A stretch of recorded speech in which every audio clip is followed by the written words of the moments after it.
ఇక తూర్పుగోదావరి జిల్లా కాకినాడలో ఈ మధ్యాహ్నం వైసీపీ సమర శంఖారావం సభ జరగనుంది. వైఎస్ఆర్సీపీ అధినేత జగన్ కాకినాడ వేదికగా ఎన్నికల సమర శంఖం పూరించనున్నారు. ఇప్పటికే సభకు సంబంధించి అన్ని రకాల ఏర్పాట్లు పూర్తి చేశారు. వైసీపీ సభకు సంబంధించి మరింత సమాచారం మా కాకినాడ ప్రతినిధి సతీష్ అందిస్తారు. తూర్పుగోదావరి జిల్లా కాకినాడ రూరల్లో సమర శంఖం మోగేందుకైతే మాత్రం అన్ని రకాల ఏర్పాట్లు జరుగుతున్నాయి. ప్రస్తుతానికి మనం సభాస్థలి ప్రాంతంలో అయితే మాత్రం ఉన్నాం. ఇక్కడ దీనికి సంబంధించి సమర శంఖారావం సభ సంబంధించి అన్ని రకాల ఏర్పాట్లు ఇప్పటివరకు అయితే మాత్రం పూర్తి చేసిన పరిస్థితి అయితే మాత్రం కొనసాగుతుంది. ఈరోజు 1 గంట సమయంలో అయితే మాత్రం రాజమహేంద్రవరం వైఎస్ఆర్సీపీ అధినేత జగన్మోహన్ రెడ్డి అయితే మాత్రం చేరుకుని అక్కడి నుంచి రోడ్డు మార్గంలో ఈ సభాస్థలి ప్రాంతానికి అయితే మాత్రం చేరుకుంటారు. మనతో పాటు కొంతమంది వైఎస్ఆర్సీపీ నేతలు అయితే మాత్రం ఉన్నారు. వారిని అడిగి మరింత సమాచారం తెలుసుకునే ప్రయత్నం చేద్దాం.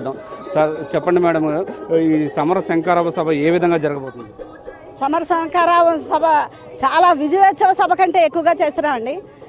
ఎందుకంటే ఎన్నికల నగారా మోగిన వెంటనే మాకు ఈ సభ జరగడం ఎంతో ఆనందదాయకం, శుభసూచకం.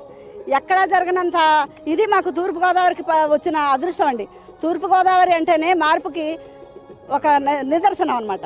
అలాంటి చోట ఈ నోటిఫికేషన్ వచ్చిన వెంటనే మాకు ఈ సభ జరగడం, ఈ సభని సమర శంఖారావం సభ చేయడానికి జగనన్న రావడం, అర్జునుడు శంఖారావం పూరించడానికి ఈయన ఇక్కడికి వస్తున్నారండి. అర్జునుడు కురుక్షేత్రంలో శంఖారావం పూరించి విజయం సాధించారో జగనన్న కూడా అలాగే విజయం సాధిస్తారండి.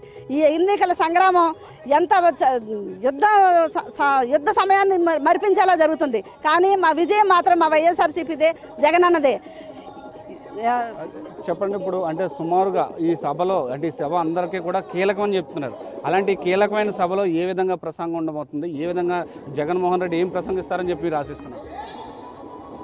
ఎన్నికల షెడ్యూల్ విడుదలైన తర్వాత సెంటిమెంటు ఎక్కువగా ఉండే తూర్పుగోదావరి జిల్లా నుంచే ఆయన సమర శంఖారావం ఇక్కడి నుంచే ప్రారంభించడం తూర్పుగోదావరి జిల్లా వాసుల, ఈ వైఎస్ఆర్ కాంగ్రెస్ పార్టీ జిల్లా కార్యకర్తల అదృష్టంగా భావిస్తూ ఉన్నాం.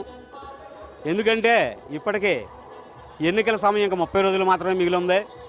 కరెక్ట్గా 30 రోజులు కష్టపడాల్సి ఉంది. బూతు స్థాయి, అట్టడుగు స్థాయి నుంచి ఈరోజు ముఖ్యంగా కార్యకర్తల కోసమే ఈ సమావేశం ఏర్పాటు చేయడం జరిగింది. రాబోయే ఎన్నికల్లో ఈ మోసపూరిత తెలుగుదేశం పార్టీని, దగాకోరు తెలుగుదేశం పార్టీని ఈ 5 ఏళ్ల కాలంలో ఏదైతే అన్ని వర్గాల ప్రజలకి 660 హామీలు ఇచ్చి మోసం చేసి ఈ ప్రభుత్వాన్ని నడిపి ఇప్పుడు మళ్ళీ ఎన్నికల ముందు ఏ అరకర తాయిలాలతో మళ్ళీ మభ్య పెడదాం మహిళల్ని, రైతుల్ని అని చెప్పి ముందుకు వస్తున్నాడో, ఆ చంద్రబాబు ఏ రకంగా తెలుగుదేశం పార్టీని ఎదుర్కోవాలో ఈరోజు ఈ వేదిక నుంచి మా నాయకుడు జగన్మోహన్ రెడ్డి గారు ఈ కార్యకర్తలందరికీ కూడా దిశానిర్దేశం చేయబోతా ఉన్నారు. ఇదే సమర శంఖారావం రాబోయే ఎన్నికలకి ఈ 30 రోజులు కార్యకర్తలంతా కష్టపడి ఏప్రిల్ 11 తోటి ఈ ప్రభుత్వాన్ని విరగడ చేసుకుని ఈ రాష్ట్రంలో ఈ రాక్షస పాలన తరిమి కొట్టాలని ఈ జిల్లా ప్రజానీకం అంతా కూడా ఎంతో ఆసక్తిగా ఎదురు చూస్తున్న సభ ఈరోజు ఇక్కడ ప్రారంభం కాబోతోంది మరి కొద్దిసేపట్లో. ఇది పరిస్థితి. ప్రస్తుతం మనం చూసుకుంటే కనుక మనం సభాస్థలి దగ్గర అయితే మాత్రం ఉన్నాం. సభాస్థలికి సంబంధించి అన్ని రకాల ఏర్పాట్లు అయితే మాత్రం పూర్తి చేశారు. ఈ సభ అంటే అత్యంత కీలకంగా మారనుంది. ఎందుకంటే ఎన్నికల షెడ్యూల్ విడుదలైన నేపథ్యంలో మొదటిసారి తూర్పుగోదావరి జిల్లా నుంచి ఈ సమర శంఖారావ సభ ఏర్పాటు చేయడం, ఈ తూర్పు సెంటిమెంట్గా ఖచ్చితంగా విజయం సాధిస్తామని చెప్పి అయితే మాత్రం వైఎస్ఆర్సీపీ నేతలు అయితే మాత్రం చెప్తున్నారు. ఏదేమైనప్పటికీ కూడా ఈ సభలో జగన్మోహన్ రెడ్డి ఏం ప్రసంగిస్తాడు, ఎటువంటి ఉత్తేజాన్ని చేకూరుస్తారనే అంశంపై ప్రతి ఒక్కరు కూడా ఎదురు చూస్తున్న పరిస్థితులు అయితే మాత్రం ఇక్కడ నెలకొన్నాయని కూడా మనం చెప్పవచ్చు. ఇది ఇక్కడ పరిస్థితి. కెమెరా పర్సన్ వినయ్తో సతీష్, AP24 తూర్పుగోదావరి జిల్లా సమర శంఖారావ సభ.